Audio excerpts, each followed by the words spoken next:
Hi, my name is Doug and welcome back to our little journey of dinosaurs here. As you can see here, we have our T-Rex we're going to feature on today. As you can see this one here, this is Sue. Sue is the largest head of any dinosaurs that have been found of the T-Rex family.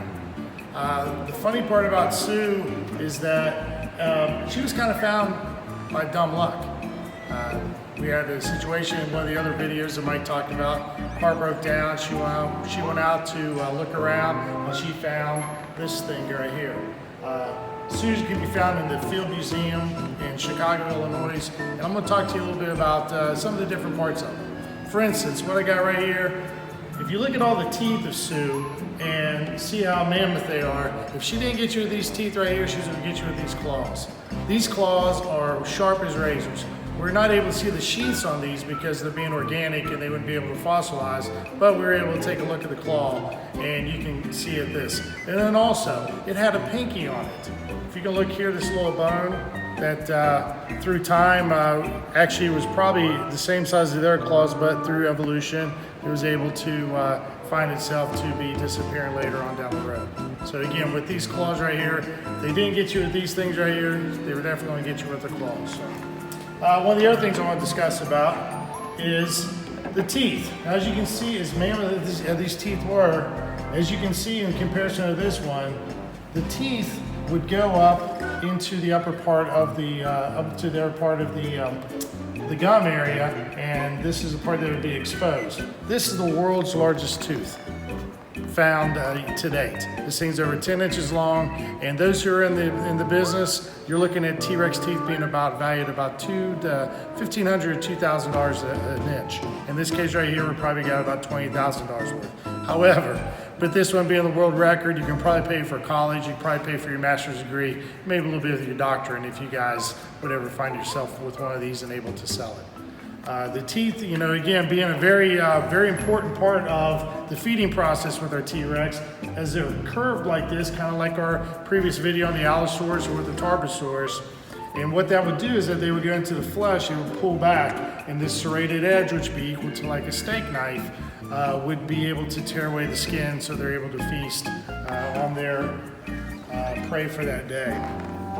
And as you can see, very similar to what sharks have, having rows. You can see in this one right here, this is the jawbone, and you can see that once they would lose their tooth, you can see another one's getting ready to come up through. Now, do they have an endless amount of these? I'm really not sure, but based on what we see here, it looked like how we would have our baby teeth and then have our adult teeth and be done with it. It looks like they could probably go through that process more than twice. Finally, getting part on talking about the bone part, would be this right here. There's been a lot of comparisons of how birds and T-Rexes or raptors of that nature were related.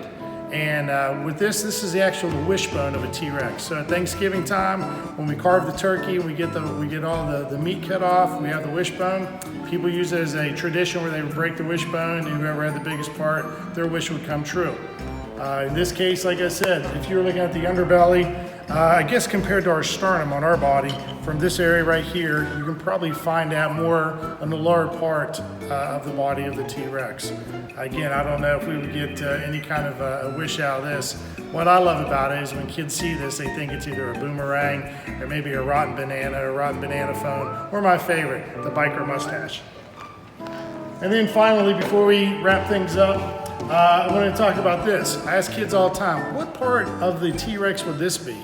I get kneecap, I get, maybe an elbow or maybe a part of the hip or whatever the case is. But ironically, with a head that big, this is its brain. And what they do is that they actually get a drill and they drill into the top of the skull, and then they would fill it full of the foam. And then once that would harden up, they're able to split the skull. And then also, this is what we got here. This would be the front part, then this is where the part connects back to the back of the spine as it works its way down. So, when you look at this, you're thinking, wow, maybe a T-Rex isn't as smart as you think he is. But you know what? He had to live on 500 pounds of meat a day, so this guy was pretty clever in his hunting tactics. I hope you enjoyed the video, and like I said, look for some more here coming up in the next few days.